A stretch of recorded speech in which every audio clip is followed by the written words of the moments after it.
Deus abençoe sua vida, sua casa, seus familiares, todos eles estejam debaixo da graça, da misericórdia e da paz do Senhor. Hoje nós vamos falar sobre como servir a Deus. Existem dois textos que eu quero compartilhar, está na palavra de Deus. Na primeira carta de Paulo aos Coríntios, no capítulo 15, no versículo 58, diz assim: portanto, meus amados irmãos, sede firmes, inabaláveis e sempre abundantes na obra do Senhor, sabendo que no Senhor o vosso trabalho não é vão. Um outro texto está lá no livro de Paulo, a carta de Paulo aos Colossenses, no capítulo 3, nós vamos ler os versículos 23 e 25. Diz assim, 23 a 25. Tudo quanto fizerdes, fazei-o de todo o coração, como para o Senhor e não para homens, cientes de que recebereis do Senhor a recompensa da herança. A Cristo, o Senhor, é que estáis servindo, pois aquele que faz injustiça receberá em troco a injustiça feita, e nisso não há acepção de pessoas. Então, em cima disso e alguns pensamentos sobre como servir a Deus, eu cheguei à conclusão de que é tempo de restaurar o zelo pelas coisas do Senhor. É tempo de, com os braços fortes e uma motivação sincera e verdadeira, se voltar para o Senhor. E não apenas para Ele, mas para a obra dEle. É tempo de dar ao Senhor aquilo que lhe é devido, as primícias, o seu melhor. Não apenas financeiramente falando, mas de uma forma geral, de um modo geral. Porque chegou a um ponto de que nós temos que restaurar o primeiro amor. Nós temos que trazer para nós esse reviver do primeiro amor nos nossos corações e não permitir que ele se esfrie novamente. Vamos colocar dessa forma, que ele se aplaque, se acomode, se torne inerente à presença e à própria palavra de Deus. Palavra essa que nos é proferida dia após dia a cada um de nós. Eu imagino que chegou a hora de acordarmos. A igreja precisa acordar desse sono profundo que ela está vivendo, porque chegou a hora de buscar o reino de Deus com mais zelo, com mais propriedade, com mais vontade. É tempo de discutir sobre o reino de Deus. É tempo de se falar sobre esse reino de Deus. O que é esse reino de Deus? O que significa o reino de Deus para nós? Como e quando nós vamos viver esse reino? E abandonar o reino do eu. Esse reino que nós vivemos para nós mesmos, em torno de nós mesmos. Porque é como Maria. É tempo de ser como Maria, que recebeu a melhor parte. E essa parte não pode ser tirada. Também é tempo de ser como Marta, que trabalha com zelo na casa do Senhor, com afinco, com dedicação, com amor, que entrega-se ao trabalho na casa do Senhor, para o Senhor. E também o irmão Lázaro, o irmão delas, Lázaro, é tempo de ser como Lázaro também, que testemunha de uma maneira eficaz aquilo que o Senhor Jesus tem feito nas nossas vidas. Lázaro era um testemunho vivo do poder de Deus através de Jesus.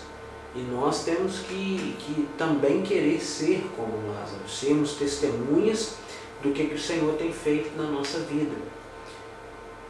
Podemos dizer também que é tempo de abandonar esse tão comum esse falar hipócrita, esse falar que pode até ser bonito, mas ele é totalmente sem atitudes, é totalmente sem ação. Eu acredito que, irmãos, que é tempo de testemunhar mais com a vida do que com palavras.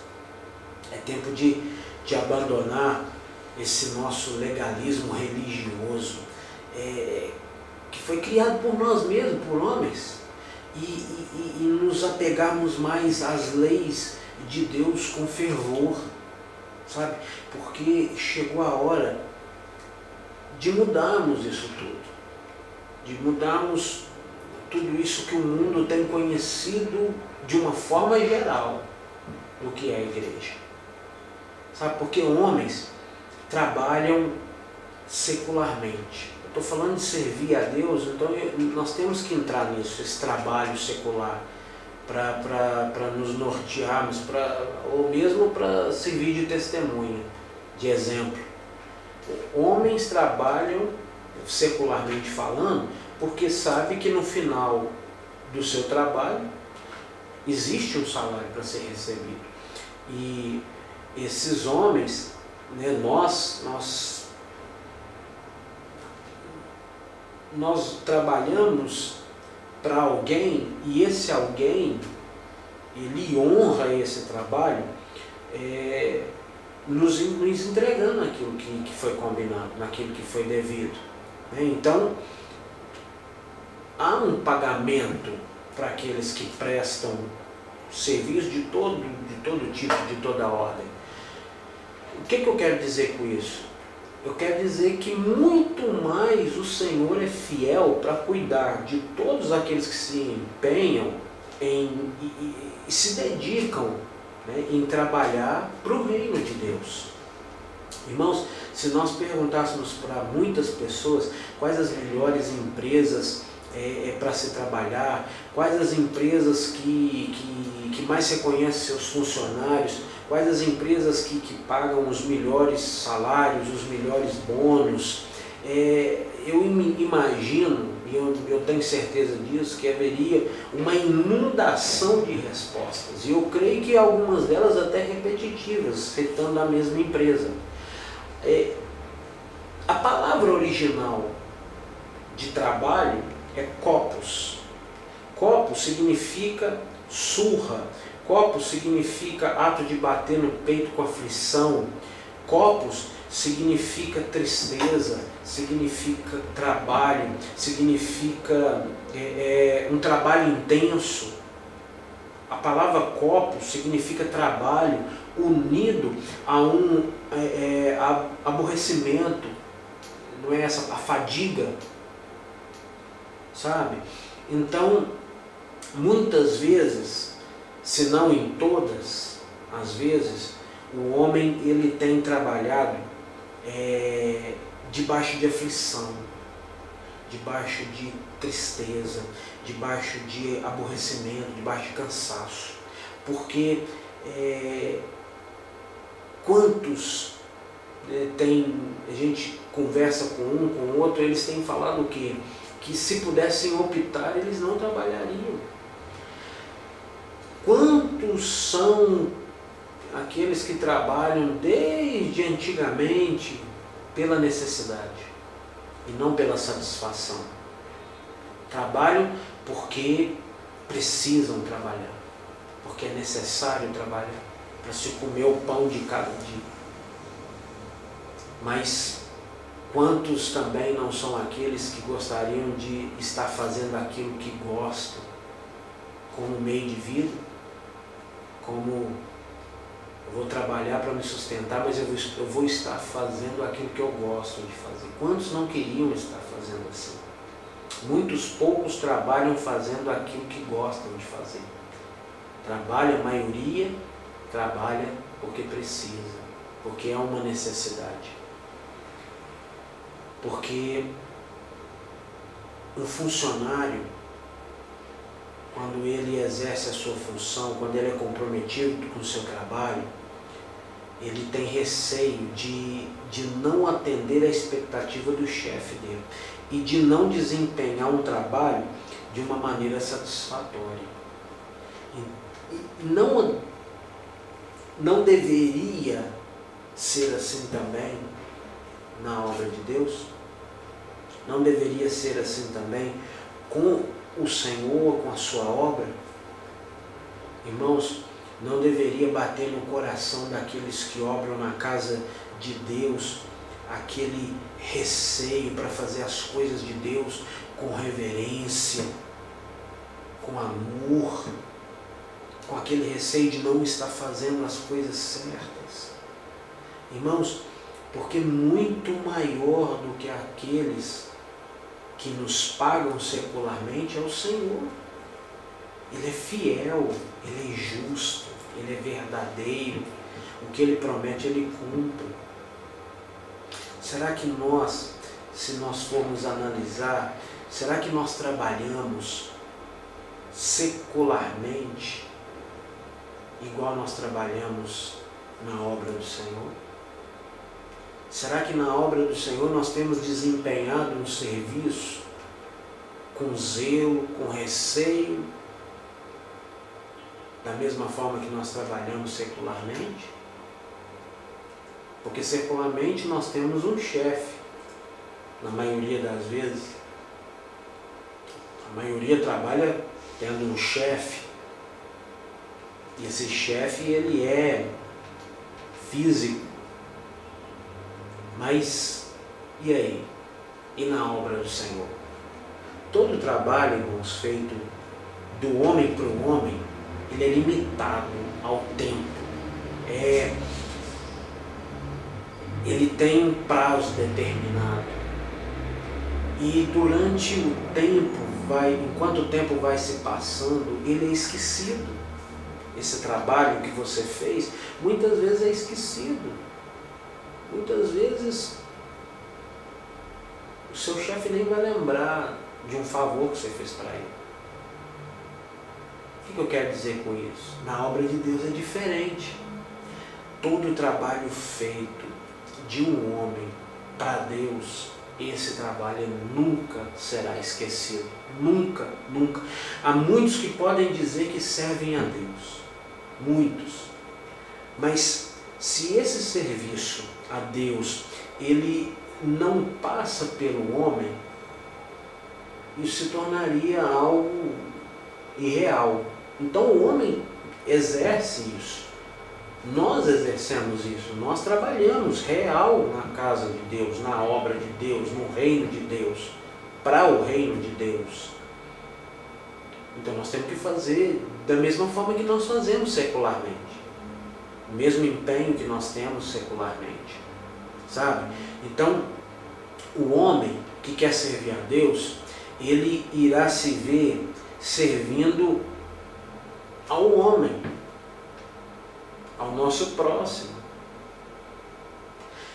Irmãos, Paulo, na carta dele aos Colossenses, ele diz aqui que tudo quanto fizerdes, o que ele está dizendo? Tudo que você for desempenhar, faça como para o Senhor e não para homens.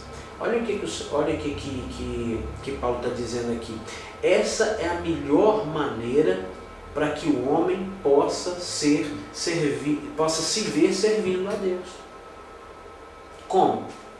Eu estou servindo na obra de Deus. Eu vou servir o meu pastor, eu vou servir o diácono, o presbítero, eu vou servir o irmão que está do meu lado. De alguma forma, eu estando trabalhando na obra de Deus, eu vou estar servindo o homem.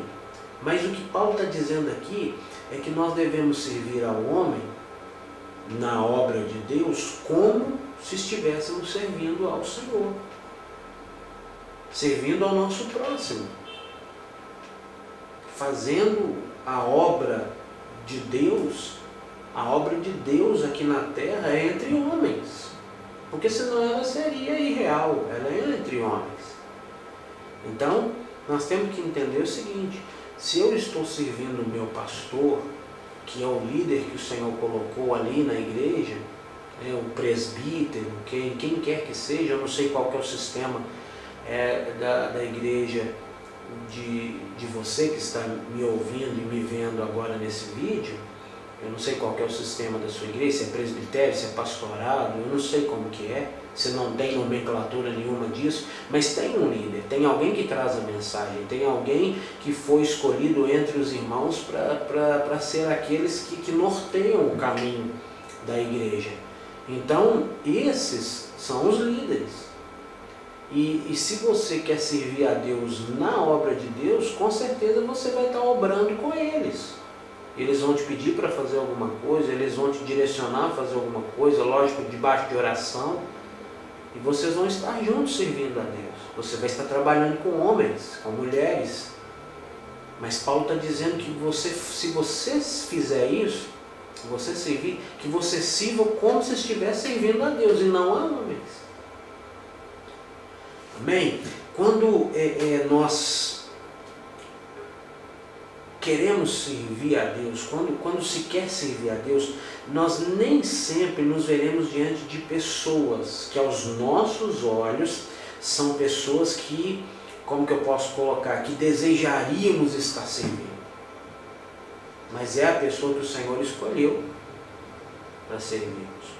Então, nós não devemos ver essa pessoa propriamente, e sim a pessoa do nosso Senhor sobre ela. Eu estou tentando descrever isso que eu entendi nessa palavra.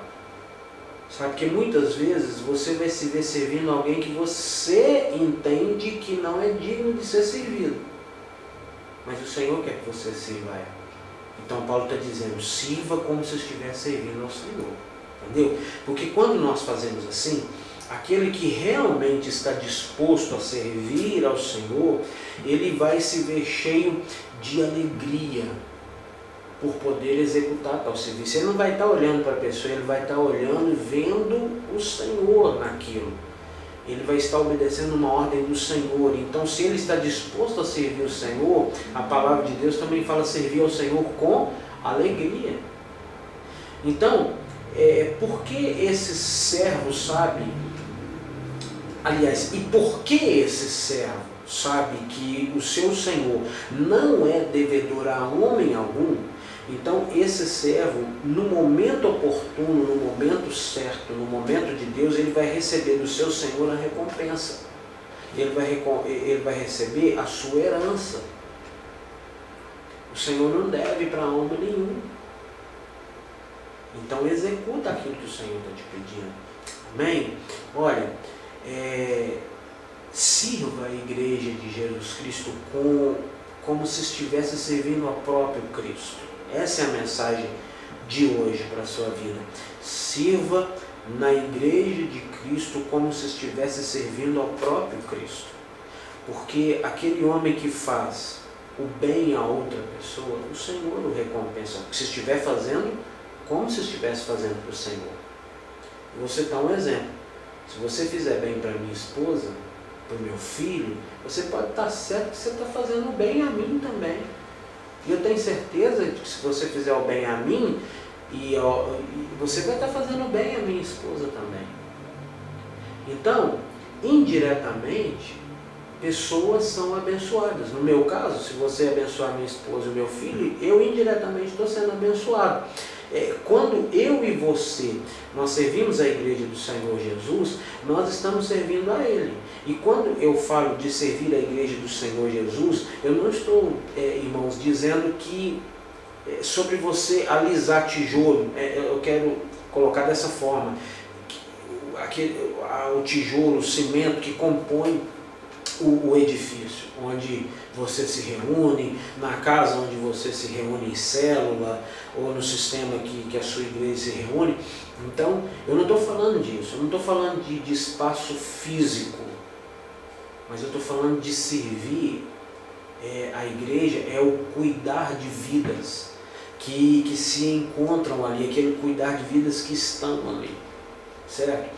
Então, para concluir, sirva aos homens como se você estivesse servindo ao Senhor e tenha no seu coração a certeza do seguinte, que há para você uma recompensa e uma herança em Cristo Jesus, nosso Senhor. Para terminar, eu quero ler aqui com vocês um texto que está no livro de Malaquias, Malaquias no capítulo 3, abra sua Bíblia aí, no livro de Malaquias, Malaquias capítulo 3,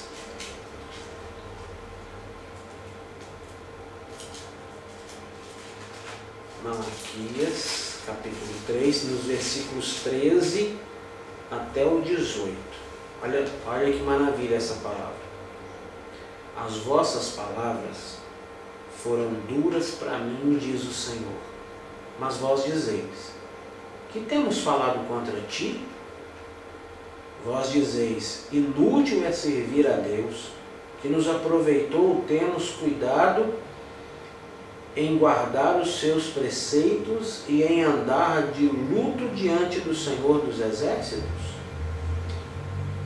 Ora, pois nós reputamos por felizes os soberbos, também os que cometem impiedade prosperam. Sim, eles tentam ao Senhor e escapam. Então, os que temiam ao Senhor falavam uns aos outros: Então os que temiam ao Senhor falavam uns aos outros. O Senhor atentava e ouvia. Havia um memorial escrito diante dele para os que temem ao Senhor e para os que se lembram do seu nome. Eles serão para mim particular tesouro. Naquele dia que prepararei, diz o Senhor dos Exércitos, poupá-los-ei, como um homem poupa o seu filho que o serve. Então vereis outra vez a diferença entre o justo e o perverso, entre o que serve a Deus e o que não o serve. Malaquias 3, dos versículos 13 a 18. Irmãos, essa é uma breve palavra, uma breve explanação daquilo que eu entendi sobre servir a Deus. Eu espero que isso tenha abençoado a sua vida, amém?